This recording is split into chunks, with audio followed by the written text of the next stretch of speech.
So, welcome to OneShul. This week's Torah portion is Devarim. And I'm going to give you a little bit of background about what the book of Deuteronomy is. This is the first portion of Deuteronomy.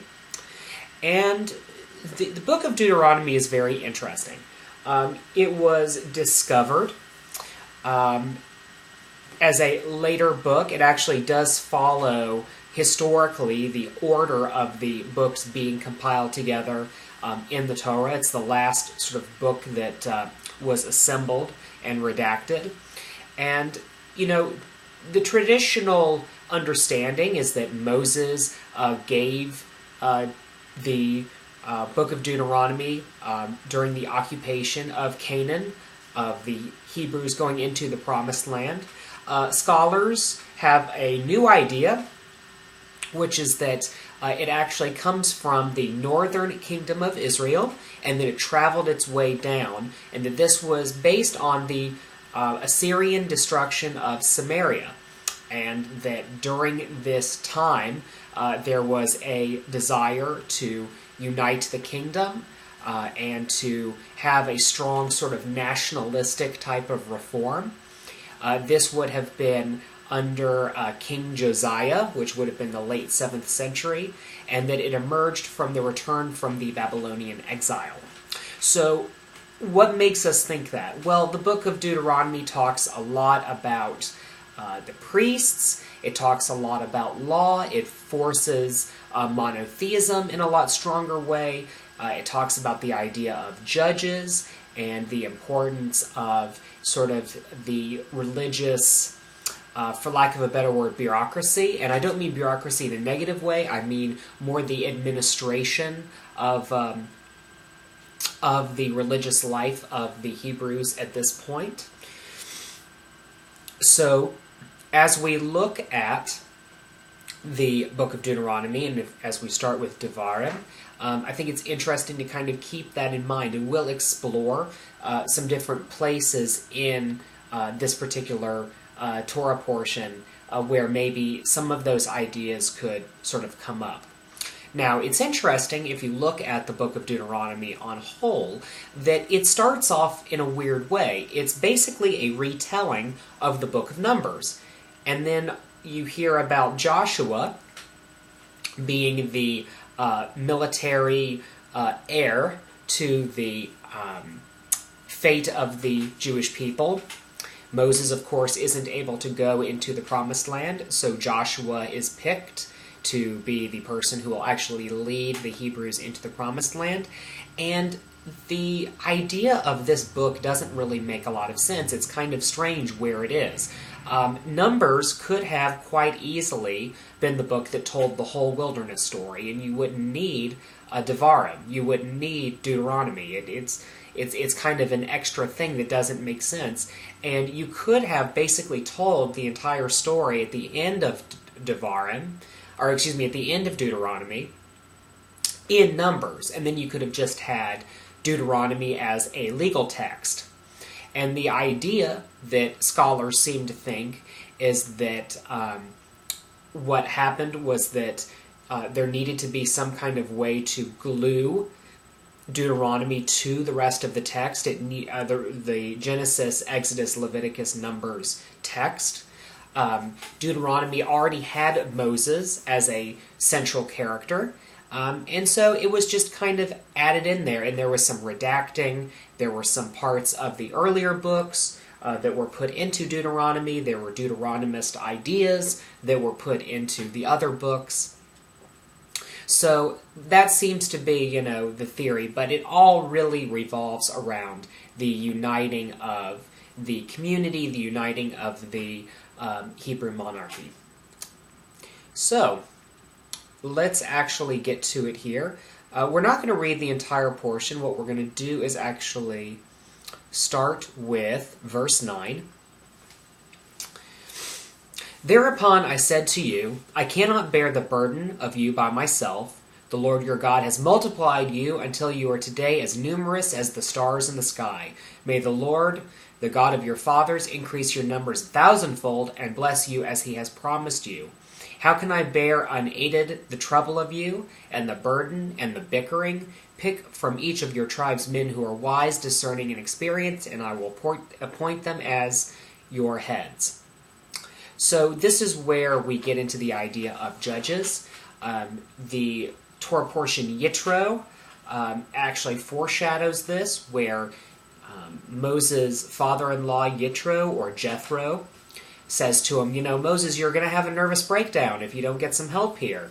And so Moses appoints judges to help with the rulings in different cases among the Hebrews and the interpretations of law. And now we see it again here. And so I would make the argument that this particular portion in Deuteronomy was the idea of that was put into Yitro to help promote the idea that it was important to have this sort of system of halakhic or legal thinkers, people who were in charge as basically magistrates, to administer the law of the land. And let's move now to verse 19. We set out from Horeb and traveled the great and terrible wilderness that you saw, along the road to the hill country of the Amorites, as the Lord our God has commanded us. When we reached Kadesh Barnea, I said to you, you have come to the hill country of the Amorites, which the Lord our God is giving to us. See, the Lord our God has placed the land at your disposal. Go up, take possession, as the Lord, the God of your fathers, promised you. Fear not, and be not dismayed. So, the phrase, fear not and be not dismayed, that is actually used several times throughout the Bible in different ways. Another one is, fear not and be not dismayed, for the Lord thy God is with thee, ever so whereas they go. So it's interesting how these kind of textual things are repeated every now and then. It kind of gives that unity to the Bible, which was very important to the scholars who put down the actual text of Jewish law and of the Jewish epic narrative. It was very important that the new approach to life was seen in older contexts. This is where we get the idea of midrashim, or legends, where we have basically these little holes in the Jewish narrative and we need to explain them. And that's where that comes from. It's an interpreting current times based on the past. And that's a good example of where something has been used in a different place and is being used here as well. So now we move to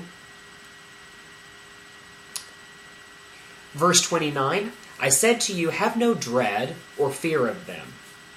None other than the Lord your God, who goes before you, will fight for you, just as he did for you in Egypt, before your very eyes, and in the wilderness, where you saw how the Lord your God carried you, as a man carries his son, all the way that you traveled until you came to this place. Yet for all that you have no faith in the Lord your God, who goes before you on your journeys to scout the place where you are to encamp, in fire by night and in cloud by day, in order to guide you on the route you are to follow. And so it's an interesting thing here. We're talking more about basically the fears that the Hebrews had. All throughout the Bible, you hear stories about the Hebrews wanting to return to slavery and wanting to go back to an earlier time. That the price of freedom is having to wander through the desert, that it's having to be an adult. It's having to find ways of relating to the world in a new way that you're not used to. It's uncomfortable, and certainly slavery is a horrible thing, but it's even more frightening to have to deal with the unexpected. So what's the catchphrase? Better the devil you know than the devil you don't. And that again is repeated here. in this little lamentation right here. When the Lord heard your loud complaint, he was angry. He vowed, "Not one of these men, this evil generation, shall see the good land that I swore to give your fathers. None except Caleb, he shall see it. And to him and his descendants I will give the land on which he set foot, because he remained loyal to the Lord." So why was this earlier generation not allowed to see the promised land? The logic was that they weren't psychologically prepared. They weren't really prepared for what it meant to be a free people. It was almost as though they had post-traumatic stress disorder, and they couldn't really function in the new world of freedom. They were still in sort of a slave mindset. And so God makes the decision here in the text to skip generations and to let the next generation be the ones that went into the promised land. So it's important to know that with the exception of a few people, the original Hebrews that were enslaved aren't the ones who are going into the promised land. It's actually the next generation that's going in. And they are going in as adults. And so now we will move on to, let's see if I can find it here.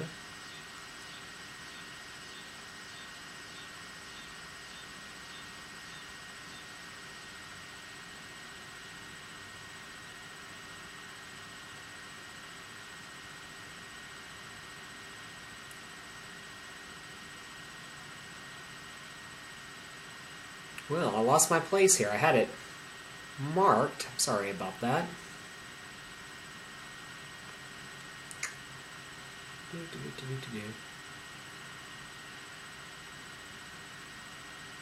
Okay.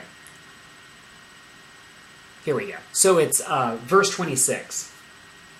I sent messengers from the wilderness of Kedemoth to King Sihon of Heshbon, with an offer of peace as follows. Let me pass through your country. I will keep strictly to the highway, turning off neither to the right nor to the left. What food I eat, you will supply for money, and what water I drink, you will furnish for money. Just let me pass through, as the descendants of Esau who dwell in Seir did for me, and the Moabites who dwell in Ar, that I may cross the Jordan into the land of the Lord our God is giving us. So, what this means is that the Hebrews are passing through this land. It's kind of like cutting through somebody's yard.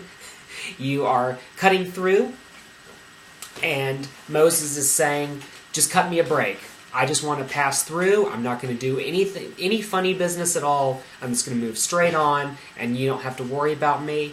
The king refuses, and so there is, of course, a great battle, and if you want to take a guess, in fact, we won.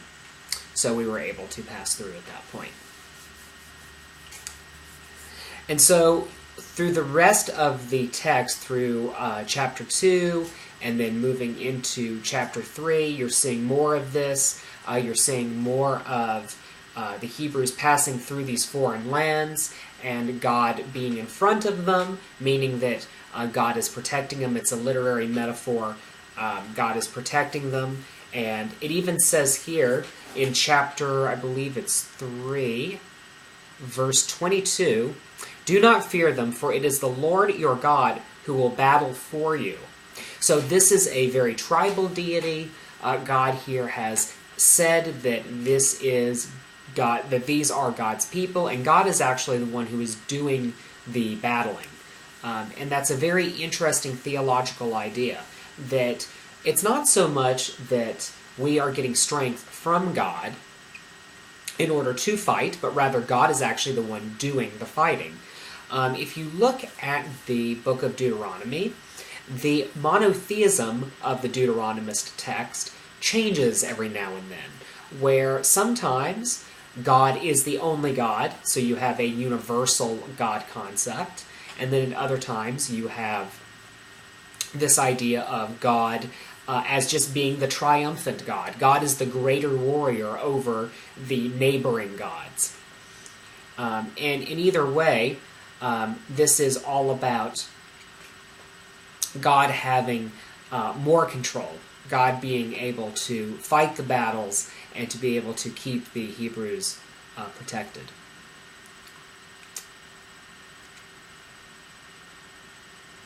So now we look at verse 18. At that time I charged you, saying, the Lord your God has given you this country to possess. You must go as shock troops, warriors all, at the lead of your Israelite kinsmen. Only your wives, children, and livestock, I know that you have much livestock, shall be left in the towns I have assigned you, until the Lord has granted your kinsmen a haven, such as you have, and they too shall have taken possession of the land that the Lord your God is assigning them beyond the Jordan. Then you may return, each to the homestead that I have assigned to them. So the idea being that the sort of women and children and the livestock, those who are more in danger, are going to stay behind, and that we are going to go in as troops. This is very much a military battle. We are going to go in and do what we need to do, and then we will come back, and of course we don't have to worry, because God, of course, is with us. So this is a very short text, and really, we can delve deeper into each piece of it, but what I would like to do, now that we kind of have gotten the sort of gist of it, is to talk a little bit more about some of the basic themes that we're going to see in the book of Deuteronomy as a whole. Numbers was the previous book that we read, and it does have a lot of numbers in it. It has a lot of counting, has a lot of repeating of counting. And then all of a sudden here, we're getting into words. And that's kind of what the repetition of the narrative, the wilderness narrative here in Parshat Devarim does, is that it connects the numbers to the words. And I think that this is important because what we're going to be learning more and more about in Devarim is going to be not so much the number ideas, but instead the practical laws. Now, there are number concepts in them, but with the book of Numbers, you have the wilderness narrative, and you have all of these census and all of these sort of collections, but then it really isn't until Deuteronomy that you have a truer sense of law. And it's moving past simply a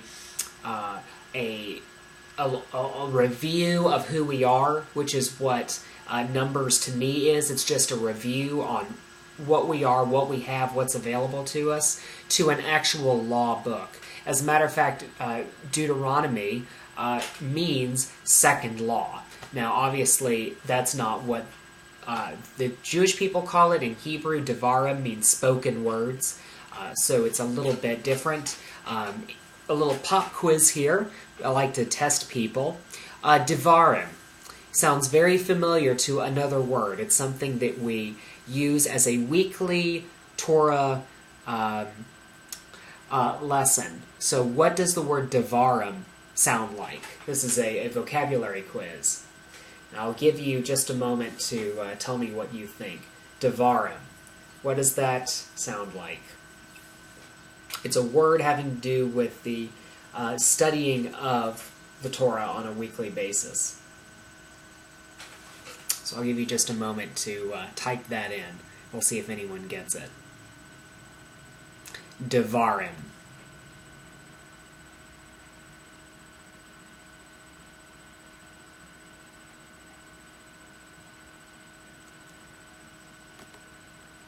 Gabe got it. Devar Torah. A study on the Torah, a lesson on the Torah. So, the book of Deuteronomy, therefore, is lessons.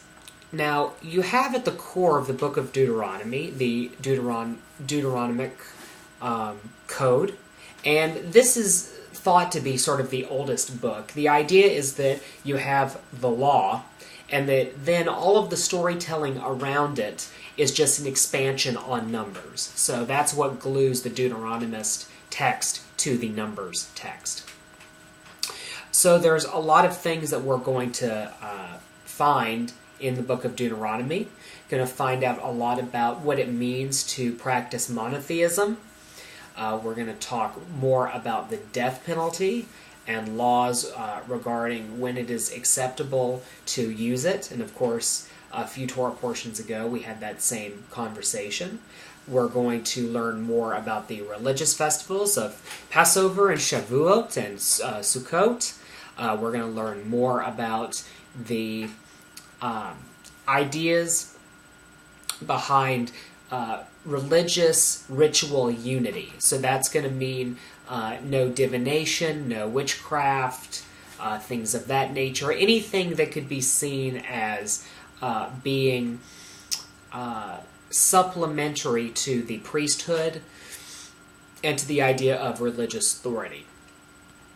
Now, it could be said, it could be thought that that's sort of anti-diversity and anti-free thought, and you know what, I would make the argument that it is.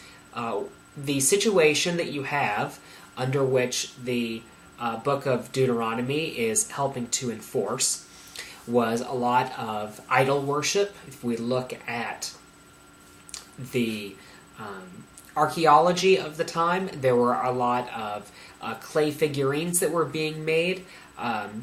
The Asherah, which was thought to be the wife of God, was a goddess that was being worshipped. So you have a lot of conversation in the book of Deuteronomy about the destruction, as we saw earlier, of sort of neighboring people. We're going to have the Amalekites being destroyed. So it's a lot of protection. It's a lot about making sure that we are a strong, unified people, that we have a singular religious philosophy, because that is an easy way to keep a people together. It's very, if you have a single religious focus, it's a very easy way to motivate people and to inspire people. And then we also get into some aspects of ethical monotheism. So you have a ban on religious prostitution, you have regulation of slavery and servitude and debt, and then all sorts of other issues that would expand beyond just our tribal approach to religion. So I think that these are all really sort of interesting things that we're going to find. I think that it's really good to keep it in the context of understanding what historically was going on at the time, because otherwise it's very easy to look at the book of Deuteronomy with all of its laws and to get really angry and to have to really struggle with the text. Because there are some tricky parts. There are some things in here that make me uncomfortable, that I have trouble understanding and that I have trouble relating to. So we have things, like as an example, the, suffer not a witch to live type of stuff, things like that that could easily be seen as sort of anti-diversity, as I said before. And how do we deal with that? And I think an easy way to deal with that is to understand the context of the time.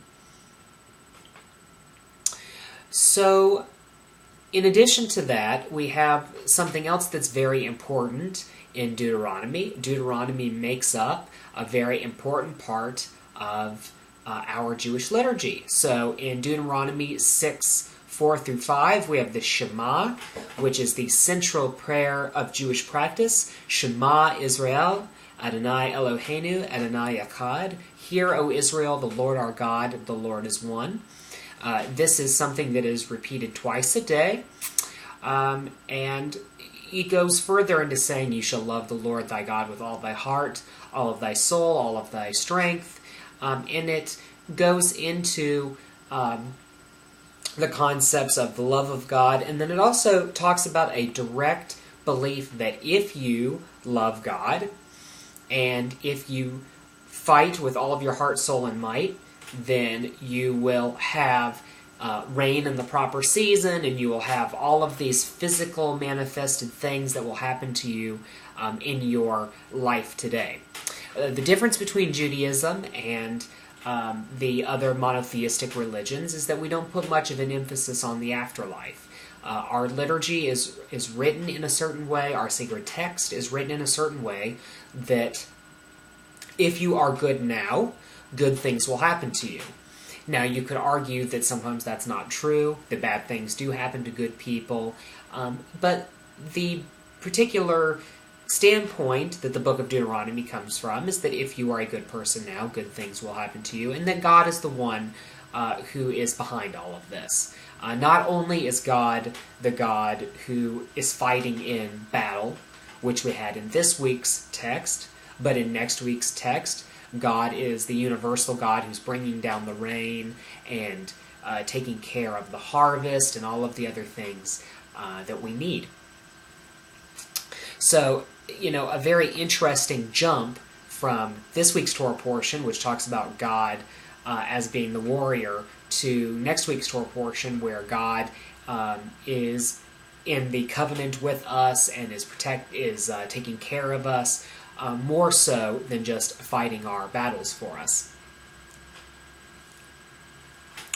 The last issue that I wanted to talk about here was the idea of, let's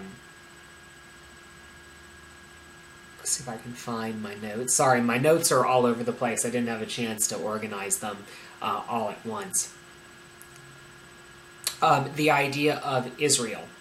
So, we're entering the Promised Land, and Deuteronomy is going to end on the actual sort of walking in to the Promised Land. It's sort of what I would call the most cinematic point in the Torah portion, where Moses is buried and we are seeing the Hebrews actually walk in. It really mirrors the walking across the Sea of Reeds.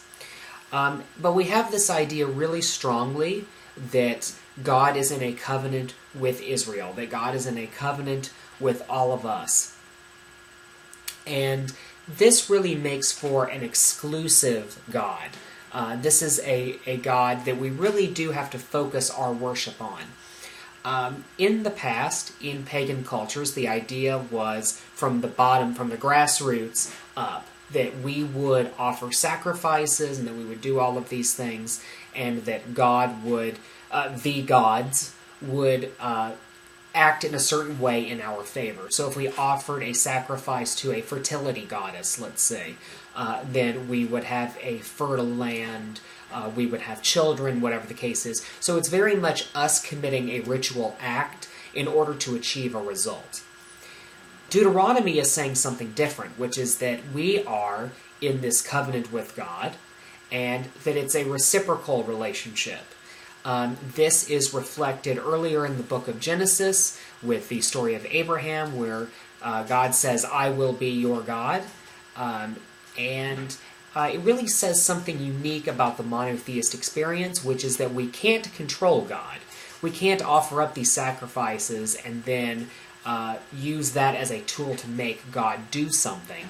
Instead, we offer sacrifices and we keep the commandments, the mitzvot, as we say in Hebrew, and God in return is doing things for us, and then it floats back and forth. We are projecting our own godliness up to God, and God is putting that back down on us. And that it's this beautiful sort of flow between human beings to God and God to human beings.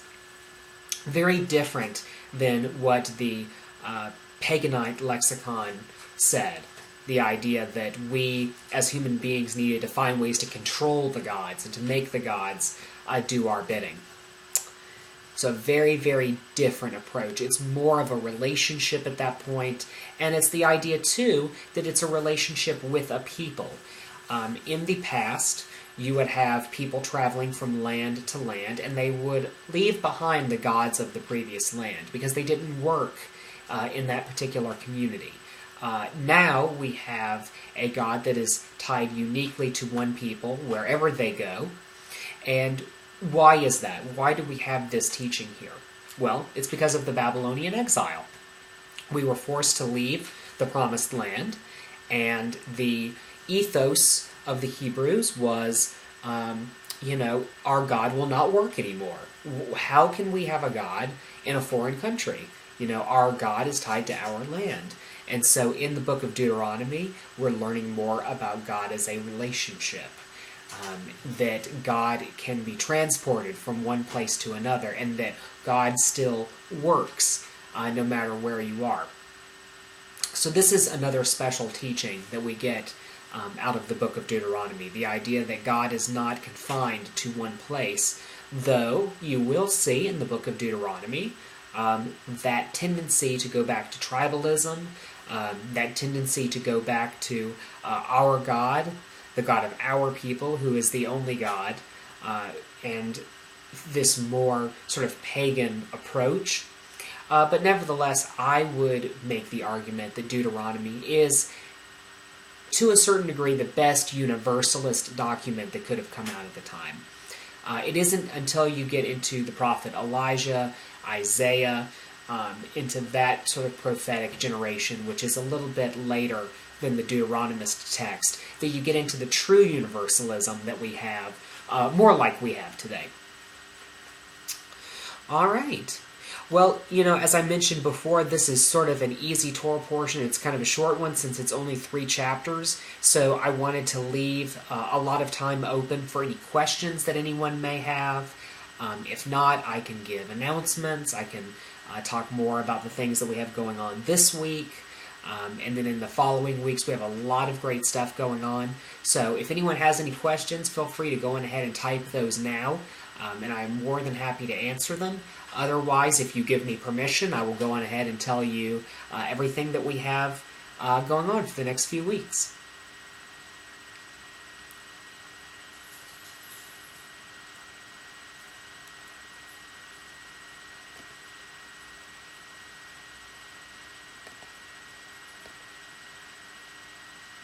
Well, Gabe says go for it, so I guess I'm going to go on ahead and go for it. And if you have any questions in between now and the end of my announcements, please feel free to ask any questions that you would like. If you're uncomfortable asking questions publicly, you're more than welcome to email me. I'll give you my email address one more time. I do get quite a lot of emails after class, people wanting to ask questions that maybe would be a little too complicated to ask in a chat room. So that's PunkTorah@gmail.com. Feel free to ask there as well. So, stuff that we have going on. This Friday, we have our online Shabbat service. That's at 7 p.m. Eastern Time. It's going to be here at OneShul.org, so I would encourage you to come to that. There will be a Facebook announcement that will go out probably tomorrow or Wednesday, talking about that, explaining it a little bit further. But it's very nice. It's a really great way to relax on Friday. If you don't have a community to go to, you are always welcome to come here. So again, that's this Friday, 7 p.m. Eastern, right here at OneShul. We also have a lot of traveling coming up with the God Project. So as I mentioned earlier, the God Project is our online documentary series. We are interviewing Jews all around the world about Jewish spirituality and God and these sorts of concepts. We are going to be next week in Los Angeles, the 10th through the 14th. So if you know anyone in the LA area who would like to be interviewed, we have lots of events going on in LA where we're going to be filming, and then as well as setting up times to interview people in the LA area on their own. Again, that's the 10th through the 14th, and email us, we'll schedule a time, and we'll figure it out. The week after, on the 18th, we're going to be in Portland, Oregon, so we'll be there the 18th and the 19th. So if you're available either on the 18th or the 19th and you live in the Portland, Oregon area, would love to interview you there as well. LA, we have a little bit more freedom to drive around, so if you're not quite in the LA area, we'll have a car, so we'll be able to meet you. If you're in Oregon, we really would need you to be in Portland because we won't have a car there. But certainly we'd love to interview you on the 18th or the 19th. In addition, this is Rosh Chodesh Av.